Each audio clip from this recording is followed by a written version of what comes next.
This is Syzygium cumini, if I'm saying it correctly, or the black plum, referred to in Kerala. Here I am sitting by the Vembanad Lake in Kerala, Vembanad Lake. So Syzygium cumini is referred to as the jamom fruit, and the ancient name for this fruit appears to be Jambu. So it's like a large dark olive, and it's a bit tarty.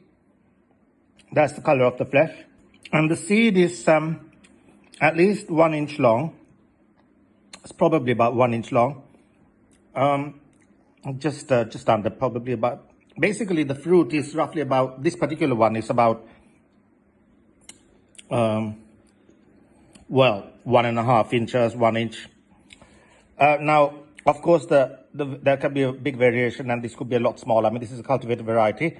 Of the jamom fruit, it could be referred to as the equivalent of oats between Sri Lanka and India, because although this is quite delicious, I mean, I wouldn't call it delicious, but it's quite tarty and pleasant. It is not commercially sold or consumed in Sri Lanka. It is only consumed mainly by animals in Sri Lanka, as in bats and monkeys when it's growing in the wild. It's not really a cultivated plant that's relished for its fruit as in India. And this is the problem, because in Sri Lanka, actually, everybody talks about Jambu, which is a similar name, but the Jambu refers to this fruit, which is pink and nose-shaped, and there is a larger variety of this, which is also nice and crunchy, a bit like an onion, but it's got a lovely tangy taste, and it's much more like an apple. It literally crunches up, whereas this is a soft fruit.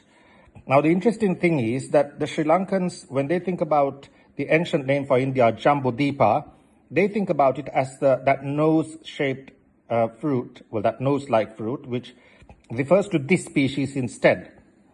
Whereas the true Jambu, that refers to the ancient name of India, Jambudipa, is this particular fruit, which is Syzygium cumini, as referred to by Venerable Shavasti Dhammika in his book, Nature and the Environment in Early Buddhism. So this is probably the genuine, the real Jambu in references to Jambudipa. So it's a wild indigenous fruit tree traditionally that was native to this part of the world in South Asia. And in Sri Lanka, it's been conflated with this other fruit, as often happens with ancient texts, because people normally refer to what they're most familiar with in terms of names and etymology, and they say, oh, Jambu, that means this fruit.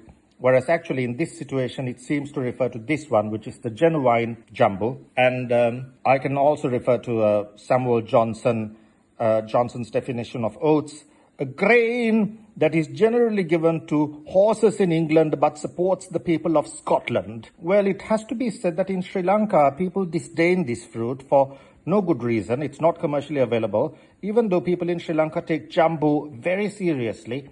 And this appears to refer to the original Jambu. So there you have it, another view of Vembanad Lake. And I'm sitting next to these jamom fruits and revealing the true identity of the Jambu in Jambudipa, the ancient name for India. Thank you for watching.